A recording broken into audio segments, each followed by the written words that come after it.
GV 시작을 위해서 목포까지 먼 곳에서 오신 저희 또 출연진과 그리고 감독님을 소개해 드리려고 하는데요.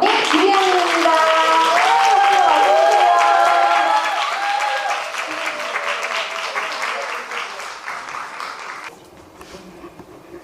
네, 그럼 이렇게 먼 곳에서 진짜 오셨는데 아까 말씀 들어보니까 서울에서 바로 오지 않고 또 군산을 들렸다가 또 이렇게 목포로 오셨다고 합니다. 그러면 이제 목포에 오신 소감과 함께 간단한 소개 한번 부탁드리겠습니다. 예, 안녕하세요. 저는 그 연분홍 치마라는 단체에서 활동하고 있고 너에게 가는 길을 연출한 변규리입니다. 오늘 만나서 반갑습니다. 오늘 이제 오면서 이제 이렇게 청소년 성문안 센터에서 이제 직원분으로 또 활동하시는 선생님들과 함께 GV를 한다고 해서 되게 기대를 하면서 온 것 같아요. 그래서 현장에서 또 이제 청소년분들과 만나시면서 이제 혹은 이야기하고 싶은 것들도 저희에게 물어보고 싶은 것들 이런 거 자유롭게 말씀을 해주시면 저희도 성심성의껏 같이 대화를 나눴으면 좋겠습니다. 만나서 반갑습니다. 안녕하세요. 저는 바이젠더 핸드맨티 에이섹슈얼로서 트랜지션 마치고 현재 트랜스젠더 남성으로 살아가고 있는 아들을 둔 나비라고 하고요. 오늘 저희가 이제 서울에서 두 분 내려오시고 저는 집이 군산이니까 이렇게 같이 목포 왔다가 오후에 또 강원도 속초에서 8시에 또 집이 있고 또 내일 아침 12시에 또 내일 전주에 있어가지고 강원도 속초에 또 5시에 출발을 해야 돼요. 이렇게 일정을 잡았지만 그래도 저희가 이 목포 일정을 꼭 가야겠다고 생각하는 것이 이 성문안센터 센터장이나 직원분들한테 저희가 정말 꼭 뵙고 싶었고 어느 누구보다도 정말 간절한 마음으로 여러분께 저희와 함께 나누는 토크가 저희도 필요해서 왔거든요. 여러분 뵙게 되어서 정말 고맙고 초대해 주셔서 감사합니다. 안녕하세요. 저는 27살 게이 아들을 둔 엄마 비비안이고요. 현재 성소수자 보호 모임에서 운영위원으로 활동하고 있고 저는 이 영화 개봉과 동시에 제가 방통대 청소년 교육과를 또 공부를 하고 있어가지고 그래서 이제 공부를 할수록 뭔가 청소년 시기에 우리 아이들이 얼마나 힘들었을까에 굉장히 공감을 많이 하게 됐어요. 그래서 나비님 혼자 가신다는 건 나도 가야 되겠다. 그래서 사실 목포에 한 번에 못 오겠어서 어젯밤에 나비님 집에 댁에 가서 자고 오늘 아침 일찍 같이 출발했거든요.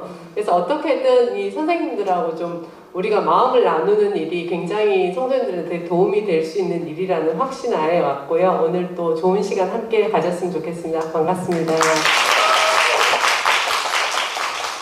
너무 멋진 소개 잘 들었습니다. 저는 언제 이렇게 잘할 수 있을까요? 네, 그러면 이제 또 형식적인 질문 들어가도록 하겠습니다. 네.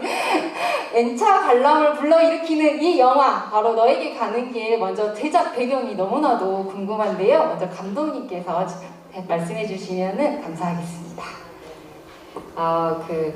제가 이제 활동하고 있는 단체가 이제 연분홍 치마라고 이제 먼저 설명을 드렸었는데, 저희가 그 단체에서 이제 인권 운동을 하면서 그 인권 현장에서 있었던 일들이나 그다음에 조금 더 깊게 이야기해보고 싶은 것들을 이제 다큐멘터리로 만들고는 해요. 그래서 저희가 성소수자 인권 운동도 함께 하고 있다 보니까 이제 너에게 가는 길이라는 작업까지 이제 이어지게 되는 부분도 있는데 원래 이렇게 성소수자 당사자들에 관한 이야기를 좀 만들어 왔었어요. 그래서 그 연분홍 치마라는 제작 단체에서 활동하고 있는 다른 감독님들이 이제 3XFTM 이제 트랜스젠더 당사자들에 관한 이야기나 그다음에 레즈비언 정치도전기 혹은 이제 종로의 기적 이런 영화들을 좀 만들다가 이후에 이제 용산 참사나 이제 쌍용자동차 해고노동자들의 이야기 두 개의 문이나 뭐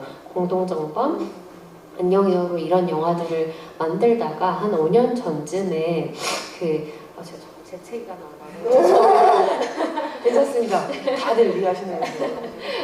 5년 전쯤에 그때 대선 토론 후보분들이 나와서 이제 대선 토론을 하는 때가 있었는데 그때 문재인 전 대통령님과 그다음에 홍준표 후보가 이제 그때 동성애 찬반 논쟁을 한 적이 있었어요. 그래서 정치적으로 계속 그렇게 이렇게 선거철만 되면 이 동성애를 되게 악용을 하는 거죠. 찬성 반대로 나눠서 사실 그거조차 이제 편견인데 누군가의 존재를 그렇게 찬성하냐 반대하냐 이렇게 묻는다는 행위가 근데 그때 되게 마음이 아프게도 이제 문재인 전 대통령님께서 이제 반대한다라고 이제 공표를 하신 적이 있었고 그것이 이제 당사자들한테 너무 상처가 되는 일이었었어요 당시에.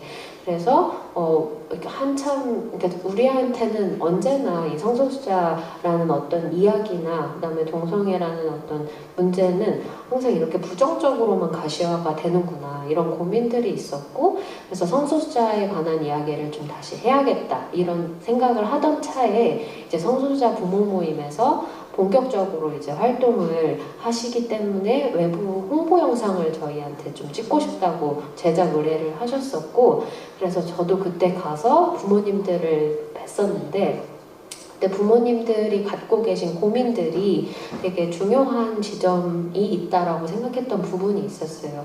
왜냐하면 이제 처음 이제 커밍아웃을 받고 나서 내가 성소수자 부모가 되었기 때문에 이게 정말 성소수자 당사자가 자기의 정체성을 좀 안 것과 약간 비슷한 그런 어떤 유사한 경험을 되게 하고 계시더라고요. 그러니까 나는 앞으로 이제 나의 친구들한테 나의 아이에 관해서 뭔가 질문을 받을 때 어떻게 설명을 해야 되나 뭐 이렇게 정말 여자친구가 있냐 이렇게 물을 때 내 아들은 게이인데 나는 이제 뭐라고 대답해야 되지? 이런 고민들에서부터 똑같이 정말 나도 커밍아웃을 해야 되나? 나도 솔직하게 어떻게 얘기를 할 수 있지? 이런 고민들을 하시는 한편 또 내가 과거에 아이한테 어떤 상처를 준 사람으로서 나는 어떻게 아이한테 뭔가 이렇게 정말 그냥 사람으로서 다시 대화를 걸고 어떻게 새롭게 관계를 맺을 수 있을지 이런 고민들을 많이 하고 계셨고 그래서 이제 성소수자 부모님들에 관한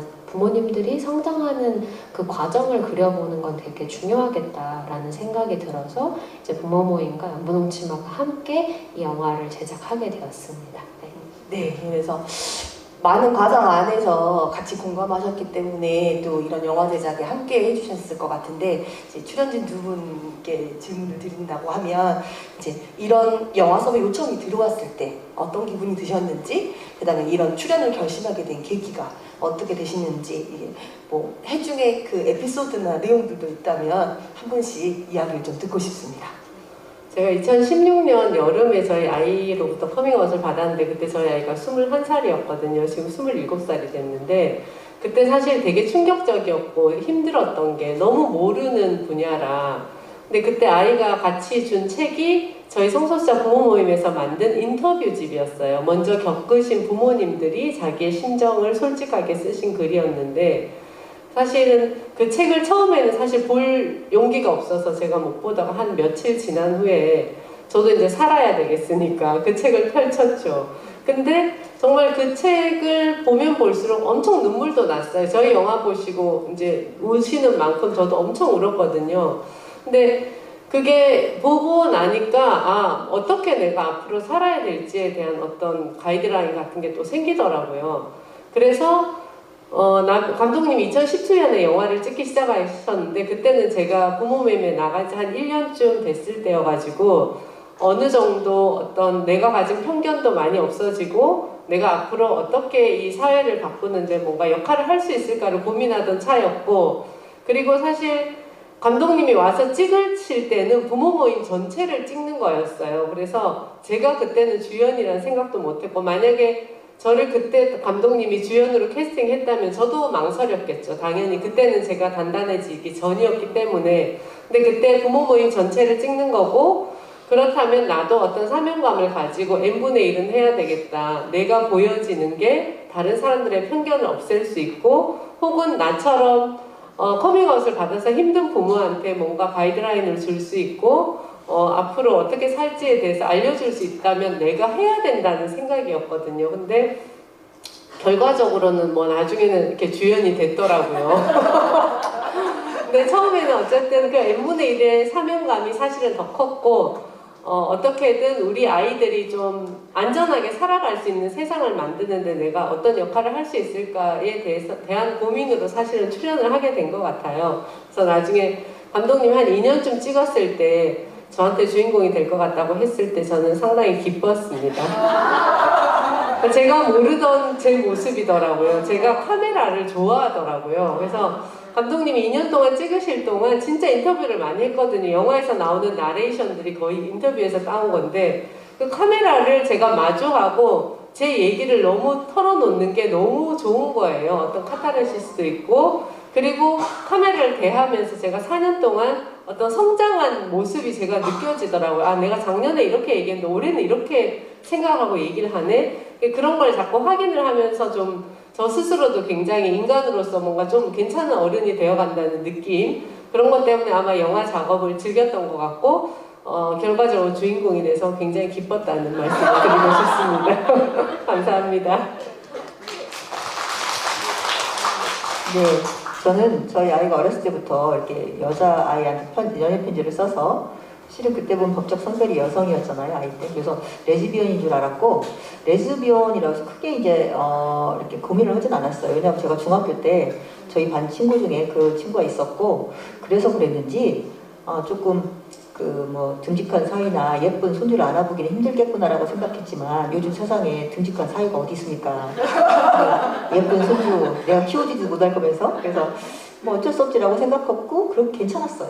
그랬는데 초등학교, 중학교 계속 그런 줄 알고 있었는데 어느 날 갑자기 부모 모임 가자고 해서 갔고 그 자리에서 트랜스젠더라고 얘기를 해서 그리고 수술하고 싶다고 이제 얘기를 해서 제가 그때 좀 생각했던 것은 아니 레즈비언도 괜찮다고 생각하는 나름 진보적인라고 생각한 엄마한테 왜 트랜스젠더인 걸 얘기를 못했을까 했더니 제 어렸을 때 저희 아이가 나는 뭐 가슴이 싫어 그리고 남자애하고 자꾸 놀고 그런 걸 제가 이렇게 얘기했어요. 여자로 사는 게 세상에서 힘든 건 알지만 그렇다고 남자가 되고 싶어 하는 건 옳지 않아 라고 얘기를 하니까 저희 아이는 답답하고 그게 본인은 어떤 남자가 되고 싶어 한다라고 엄마가 생각하는 것을 저희 아이는 더 이상 얘기를 못했던 거죠. 남자가 되고 싶어 하는 게 아니라 이 정신적인 젠더가 남자인 걸 제가 이해를 못하는 거잖아요. 나름 잘 안다고 진보적이라고 생각하는 엄마조차도 그걸 이해 못하는데 그래서 아무에게도 얘기를 못했고 힘들어했고 그래서 특히 트랜스젠더나 성소수자들이 어떤 정신적인 건강에 허들이 어렸을 때 확 낮아진다고 그래요. 보통 사람이 살다 보면 어른도 힘들지만 굉장히 우울하고 침울해 있다가 회복이 바로 되잖아요. 그런데 이 친구들은 회복이 빨리 되지 않죠. 왜냐하면 허들이 낮아지니 거기까지 막 가는 거예요.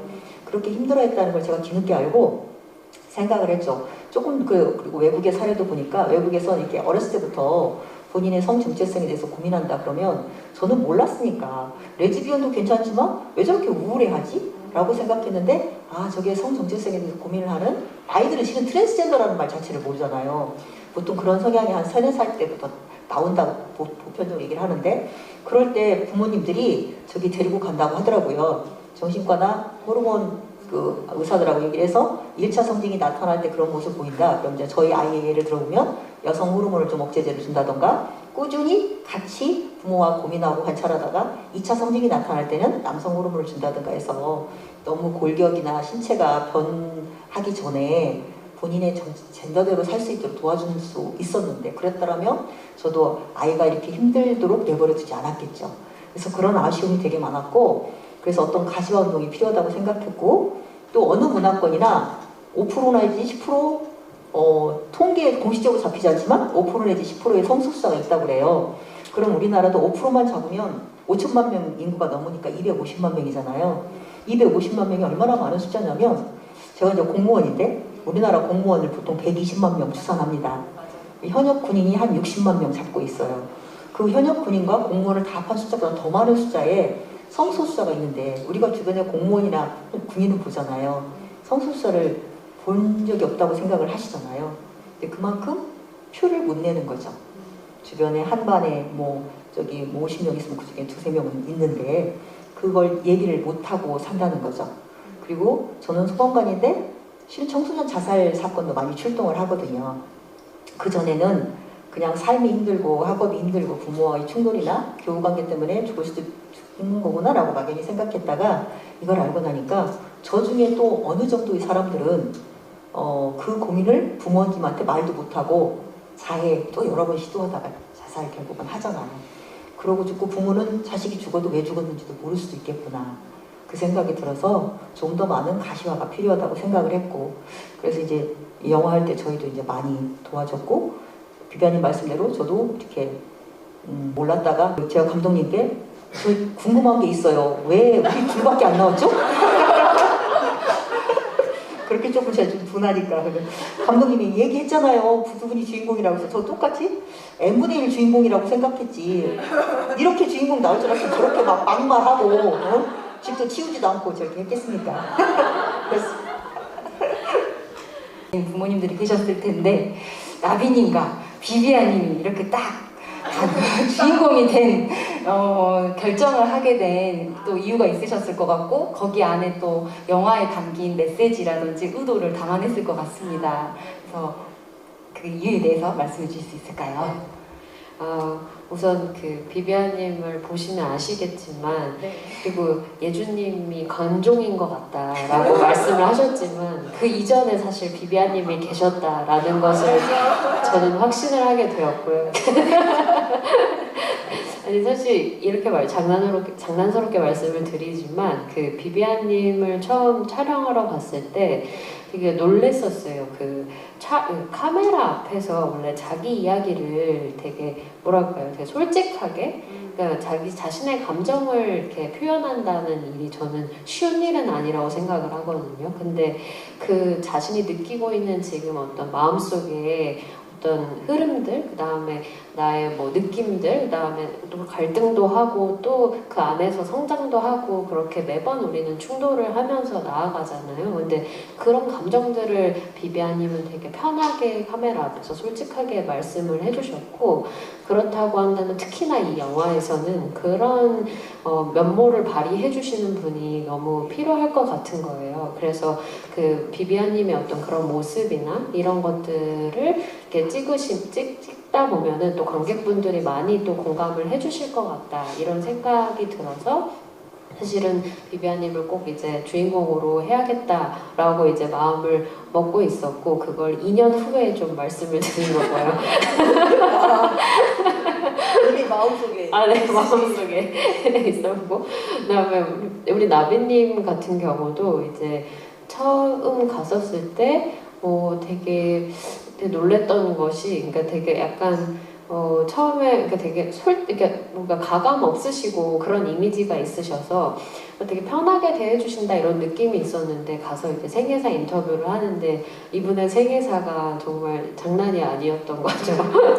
그래서 그 지역에서 그 페미니스트 운동도 계속 하고 계셨고, 그다음에 정말 가정폭력 피해 여성분들에게 이제 자신의 집을 이제 쉼터로도 내주시고 계시고 막 그런 일들을 하고 계신다고 하셨더라고요. 그런 과거사가 있으셨는데, 또 한결님이 또 트랜지션을 하시고 또 성별정정을 그런 하시는 과정을 또 이게 페미니스트 엄마라고 또 그것을 이해하는 것은 또 다른 일이기 때문에 그 과정을 또 이해하시는 과정을 한번 넣어보면 좋겠다, 이런 생각이 들어서 이제 두 분을 같이 찍으면 좋겠다라는 생각을 했었고, 그리고 사실 두 분이 정말 정말 성향이 극과 극이세요.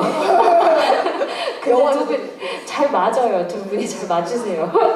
아니면 일례로 뭔가 처음에 이제 영화를 다 완성하고 나서 이제 주인공분들을 찾아가서 그 영화 찍은 것들을 보여드리거든요. 먼저 이제 확인을 받고 왜곡된 게 없나 이런 걸 확인을 바로 가는데, 이제 비비아님은 영화가 나온 첫 장면에서부터 그 끝날 때까지 계속 눈물을 흘리시는 거예요. 계속 이제 공감을 하시면서 계속 눈물을 흘리시는데, 우리 나비님은 영화가 끝날 때까지 와, 어떻게 한 장면에서도 안 우시지? 제가 이런 생각을 했거든요. 근데 끝나고 나서 이제 딱 하시는 말씀이 영화가 깔끔하네, 이 한마디를 하시는 거예요. 진짜 정말 두 분은 다르다.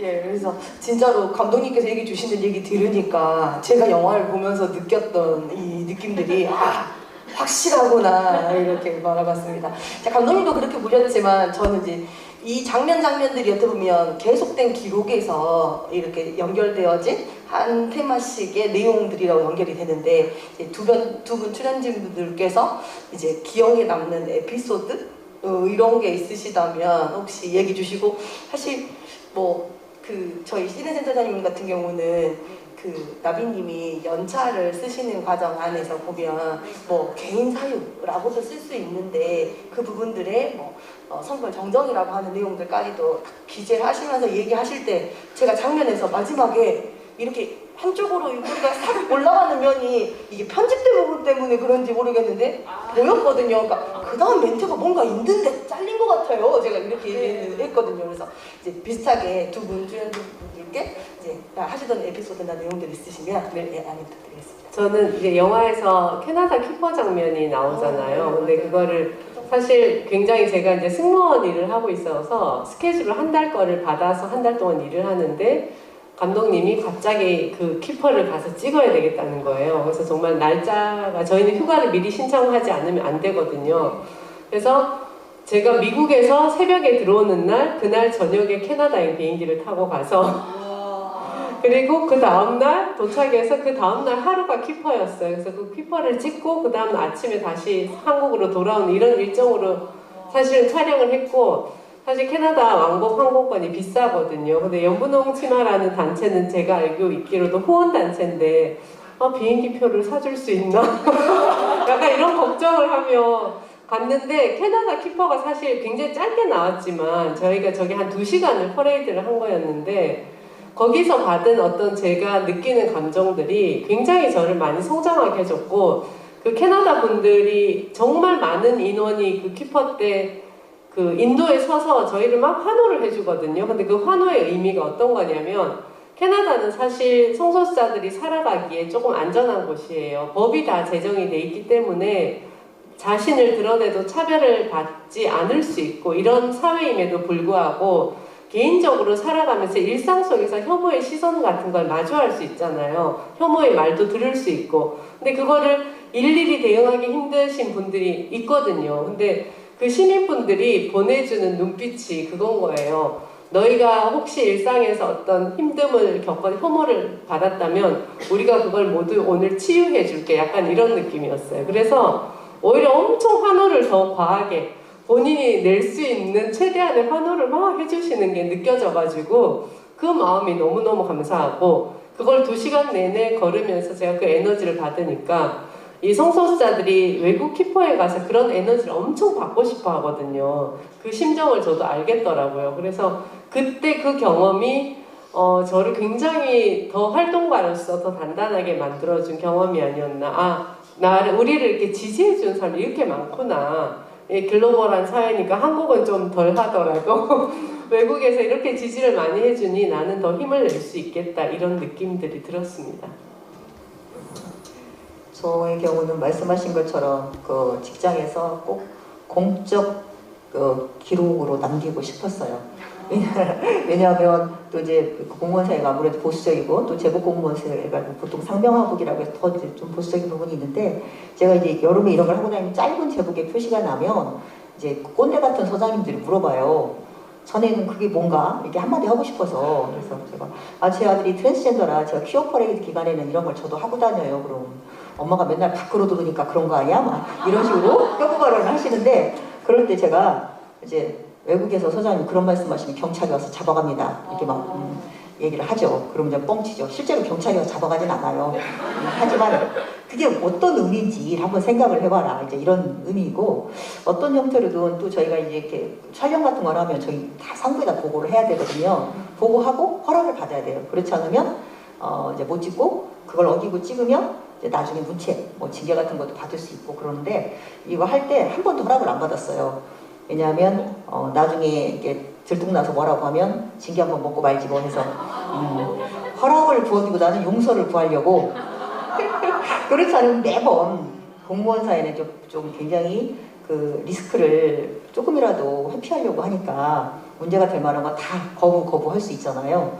세상 일이 그게 허락받고 하자면 아무것도 안 되는 일이 많잖아요. 가능하면 허락을 받고 해야 되겠지만 어떤 중요한 일들은 리스크를 하나도 받지 않으려고 한다면 아무것도 안 될 때가 있다는 생각이 들어서 일단 하고 나중에 이것이 언제 그때는 영화가 언제 나올지 몰랐으니까 나오고 나서 이제 문제가 되면 그때 가서 뭐 해결하지 뭐라는 생각으로 했었는데 마찬가지로 어떤 형태로든 이렇게 공적 기록에 남기고 사람들에게 알리고 물론 싫어하는 사람도 있어요. 밖에 제 앞에서는 근데 한 번도 이렇게 대놓고 혐오를 못하지만 뒤에 돌아가서 뭐 자식이 트랜스젠더인 게 자랑도 아니고 왜 저래? 라는 얘기를 또 저한테 해주세요. 그럼 저는 그분한테 그러죠. 자식이 트랜스젠더인 게 자랑이 또 아닐 거 뭐야? 세상에 아주 특별한 자식인데 신이 내린 스페셜 에디션인데 난 자랑스러워. 이렇게까지 얘기를 하면 사람들이 한번 생각을 해보겠죠. 어떤 식으로 의미를 짓고 어떤 식으로 내가 생각하느냐에 따라서 내 자식뿐만 아니라 세상에 있는 어떤 다양성에 대한 존중에 대해서 그 말을 한 사람, 전한 사람, 제가 얘기할 때 그리고 옆에서 듣는 사람들이 조금은 생각해보지 않을까 싶어서 저는 그런 생각이죠. 비비아님은 감정을 많이 담당하고 저는 주로 생각을 담당합니다.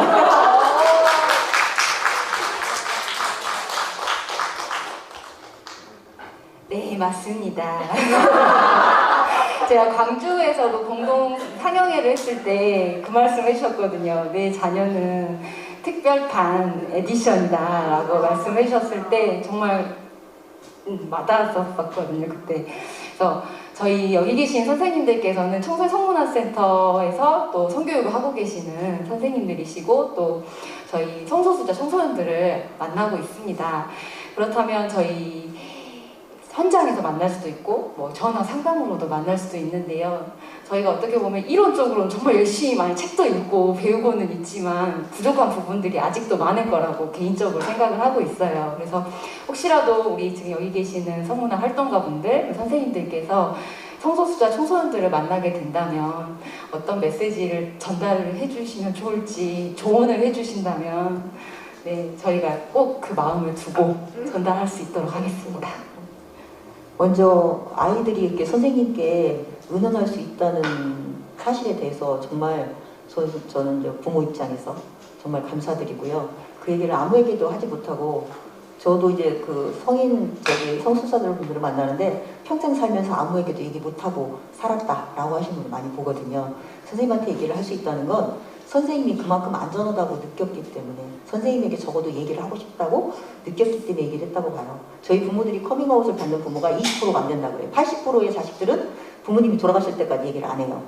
그 20%의 자식들도 커밍아웃을 했을 때 잘 받아주는 부모가 많지 않고 혐오하거나 무관심하거나 무시하거나 그런 부모들이 많거든요. 그래서 저희가 부모님에게 커밍아웃 하는 것을 이렇게 얘기하죠. 역으로. 부모를 지레짐작하지 않고 자식의 넓은 세계에 초대하는 일이라고 생각하거든요. 마찬가지로 선생님께 그런 얘기를 한다는 것은 선생님을 지레짐작하거나 선생님에게 체념하지 않고 선생님을 자신의 넓은 세계에 초대하고 자기를 들어 보이는 일이잖아요. 그런 아마 상담이나 질문을 받으셨던 선생님이라면 정말 스스로를 자랑스러워 하셔도 될 것 같고요. 무엇보다도 아이가 그 얘기를 할 때는 힘들기도 하지만 안전하다고 느끼고 싶어서 그럴 것 같아요. 사람이 아주 중요한 본질적인 문제를 누군가한테 얘기를 하고 싶잖아요. 그런데 그 얘기를 선생님께 했다는 것은 선생님 믿기도 하지만 선생님이라는 그 공간 안에서 최소한 살면서 숨 쉬고 살 만큼 숨을 어떻게 보면 사람이 포로 수용소에서 살고 전 소방관인데 공기호흡기 끼고도 살 수는 있어요. 하지만 그런 거 떼고 편안하게 살고 싶잖아요. 어느 한순간이라도. 그게 선생님한테 얘기했던 그 시간인 거고 적어도 선생님이 그런 안정감을 주신다면 감사한 거고 또 선생님이 이제 그 아이를 도와주기 위해서 어떤 식으로든 이제 밖에다 알려야 될 게 잘못하면 그게 또 아우팅이 될 수 있잖아요. 그래서 적어도 이 아이가 안전한 상태에서 얘기할 수 있는 부분이 성소수자 관련 특히 청소년 같은 경우는 띵동이라든가 아니면 성소수자 부모 모임이라든가 그런 걸 아이한테 알려준다면 아이에 대해서 돕기 위해서 했던 어떤 말들이 실은 아이가 감당하기 힘든 어떤 아우팅이 될 수 있기 때문에 항상 아이한테 먼저 선생님은 네가 안전할 때 얘기를 할 수 있으면 좋겠어. 이 얘기는 해도 돼? 누구한테 해도 돼? 언제 해도 돼? 이 얘기를 상담센터에다 내가 전문 상담센터에 얘기를 해도 될까? 너한테 도움을 주기 위해서 이런 식으로 아이한테 먼저 무엇이든 보통 어른들은 아이를 위해서 아이의 동의를 구하지 않고 뭔 일을 할 때가 많잖아요. 하지만 무엇보다 가장 최우선적으로 아이한테 동의를 구하고 선생님이 이때는 개입을 해야 되겠다 싶은데도 아이가 거절하면 그때는 아이의 의견을 존중해 주시면 그렇게까지 존중을 해주시면 아이가 결국 조금 더 시간이 지나면 선생님께 그 얘기를 먼저 할 거라고 생각을 해요. 무엇보다도 아이를 사랑하는 그 마음으로 아이의 의견을 먼저 존중하고 아이가 최우선으로 안전하다고 생각할 때 그때 도와주시면 좋겠습니다. 저도 조금만 보태자면 제가 처음에 성소수자 부모가 됐을 때 아이의 커밍아웃을 받아서 됐을 때 아무한테도 말을 못 하겠는 거예요. 근데 그 막막함이 되게 힘들었거든요. 그래서 근데 아무한테도 말을 못 하고 있는 한두 달 동안 누군가가 저한테 질문을 해요. 왜냐면 저희 아이가 성인이었으니까 아드님이 뭐 여자친구가 있냐, 키가 커서 여성들에게 인기가 많겠다, 이런 얘기가 저한테 너무 폭력적으로 들리는 거예요. 그래서 사실 그거를 청소년들에게 비추어 보자면 청소년들은 그런 질문을 너무 많이 받을 거 아니에요. 너무 그 또래들 사이에서 요즘은 워낙 교재 같은 게 또 자유롭고 하니까, 그래서 사실 그 말 한마디거든요. 그래서 남성이든 여성이든 뭔가 사생활을 물어보는 거는 실례고, 만약에 물어보는 아주 친밀한 관계가 된다면 그냥 애인이 있냐, 사귀는 사람이 있냐, 사랑하는 사람이 있냐, 이런 질문조차도 우리 성소수자 아이들한테는 굉장히 나를 배제하지 않는 질문이구나, 이런 게 아주 사소하지만 저는 그거 너무 좋을 것 같고, 그리고 제일 심한 차별이 사실은 배제라고 하더라고요. 그래서 여기는 성소수자가 없을 거야 하고 그냥 쉽게 얘기하는, 좀 편하게, 저희가 이제 그런 세상에서 좀 살아왔잖아요. 근데 어쨌든 선생님들은 다 뭔가 성소수자 청소년들을 도와주고자 하는 마음이 있으시니까 이 공간은 항상 있을 수 있다는 생각을 가지고 배제하지 않고 뭔가 얘기를 해주시는 게 너무 필요하고, 그리고 제가 이렇게 팔찌, 나비님도 팔찌 하시고, 저희 이런 게 이제 다 성소수자를 표현하는 굿즈거든요. 이런 거는 좀 부담스러우시고 이런 팔찌 정도는 프라이드 팔찌인데, 이런 거나 아니면 저희 여기 옷에, 이것도 지금 팬분이 맞춰주신 옷인데, 이런 무지개 색깔 스티커라든지 이런 거를 사실은 선생님 책상이나 혹은 선생님이 뭔가 이런데 하나 달고 다니시면 청소년 성소수자들이 보기, 저 선생님은 나에게 안전한 사람이구나 하는 믿음을 가지고, 그런 분들이 많아지면 이 세상이 내가 아직은 살아가기에 안전한 곳이구나, 이런 안도감을 느낀다고 해서 그런 거를 꼭 좀 책상에 깃발을 놔두셔도 되고 꼭 좀 작은 실천이지만 해주셨으면 하고 부탁드립니다. 정말 영화의 내용에서도 감동과 눈물의 대서사시 같은 느낌이었는데, 진짜 명언집과 같은 이 시간들이 저희에게 주어진 게 너무 짧은 게 저의 진짜 마음이 너무 절절하게 아쉽습니다. 저희가 한 2시간도 할 수 있어요. 그러니까요. 예. 들으셨죠, 센터장님들? 예. 2시간도 가능하신다고 하니까 다음번에는 꼭 2시간, 저희 센터장님 빨리 들으시라고 얘기를 하고 계시네요.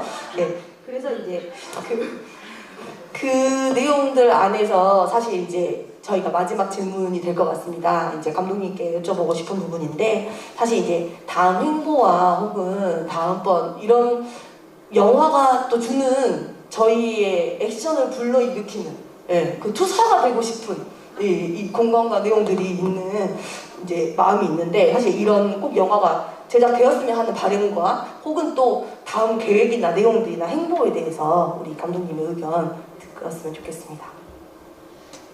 사실 이제 영화를 보러 오시는 행위, 그리고 이걸 보시고 문 밖을 나가셔서 사실 이 영화에서 받으신 어떤 힘이나, 만약에 받으셨다고 한다면 그 에너지들로 작은 정말 실천을 해주시는 것들까지가 이 되게 감사한 일인 것 같아요. 그래서 이 영화를 봐주시고 나서 이렇게 앞서 말씀을 해주셨던 것처럼 정말 작은 무지개 플래그 깃발을 꽂아주셔도 좋고, 그다음에 가능하시다면 너에게 가는 길 이런 영화가 있다라고 청소년분들께 소개를 해주셔도 너무나 좋을 것 같고, 그래서 어쨌든 이렇게 같이 와주셔서 너무 반응이 막 좋으셔가지고 정말 약간 팬미팅 뒤에 막 하트 막 이렇게 분홍색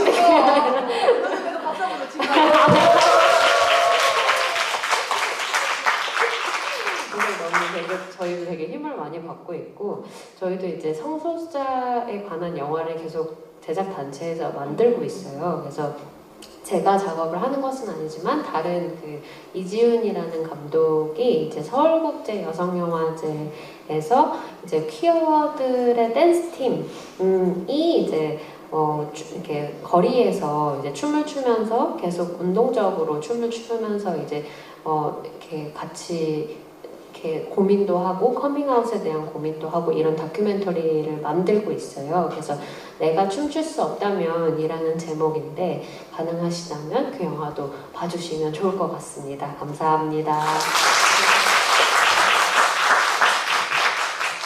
네, 그리고 마지막으로 좀 사심을 담은 질문인데요. 나비님께 그 영화에 이어서 연극 드랙바이 남장 신사에 참여하셨다는 또 이렇게 소문이 있는데요. 혹시 그 연극에 대한 소개를 아주 짤막하게 해주실 수 있다면? 네, 드랙바이 남장 신사는 이제 오래된 보통 이게 젊은 청소년들만 성수조만 생각하는데 정말 어렸을 때부터 성수조였다가 나이를 많이 먹고 이렇게 죽는 이제 그 어떤 자연스러운 흐름 안에서 중년의 그러니까 레즈비언 그리고 이제 트랜스젠더 여성인 색자님 이제 뭐 언론에 많이 나왔지만 그리고 이제 트랜스젠더 아들을 둔 이제 저와 또 제 아이의 어떤 생애사 그리고 어떤 삶의 궤적 또 그 이후의 변화 그런 것들을 하는 건데 이게 드랙이라는 게 굉장히 큰 분장을 하고 나오는 것이기 때문에 지금 되게 부담스러웠거든요. 하지만 그걸 하고 나니까 이게 뭔가 다양성이나 우리가 생각하는 뭐 남녀 이분법뿐만 아니라 각가지 젠더에 대한 전복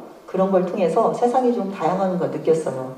마찬가지 저희 아이가 커밍아웃 때도 마찬가지 느꼈는데 이제 이 나이에 자식이 아니라면 이 새로운 세상을 어떻게 알았을까? 그 시야가 확장되니까 다른 삶의 다른 사람과 다른 세상에 대해서도 알게 됐고 그래서 그 덕분에 정말 진심으로 저희 아이가 새로운 세상을 알게 해준 스승이다. 부모들은 정말 이렇게 생각하거든요. 그래서 신이 주신 특별한 에디션이라고 생각하는데 드랙바이 남장 신사 역시 질문을 해주신 분이 정말 이렇게 관심 가져주셔서 감사하고 어떤 형태로든 그 다양성에 대한 계속적인 저희가 노력을 하고 여러분과 함께 그런 분들을 이렇게 같이 공유하고 나눌 수 있게 이 자리에서 드랙바이 남장 신사를 꺼낼 수 있게 돼서 정말 감사합니다. 네. 혹시 서울 대학로에서 하고 있으신가요? 끝났어요? 예, 서강대 내리올에서 했는데 작년에 원래 세종문화를 했는데 3분 만에 매진이 돼서 제 공연을 올해 3일 동안 1200석을 했는데 저보다 또 매진이 됐거든요. 여러분들이 기회가 되신다면 퀴어 문화나 그런 다양성에 대해서 조금 더 관심 가져주신다면 감사하겠습니다. 네, 감사합니다. 네, 그러면 정말 시간이 너무 짧다는 게 너무 안타까울 따름입니다. 네, 그러면 저희가 오늘 지금까지 나온 질문들 중심으로 저희가 이렇게 GV를 해봤는데요. 저희가 마지막으로 또 함께 단체 사진을 찍고 마무리할 수 있도록 하겠습니다. 네, 질문이 있으신가요? 질문은 아니고 영화를 본 소감을 좀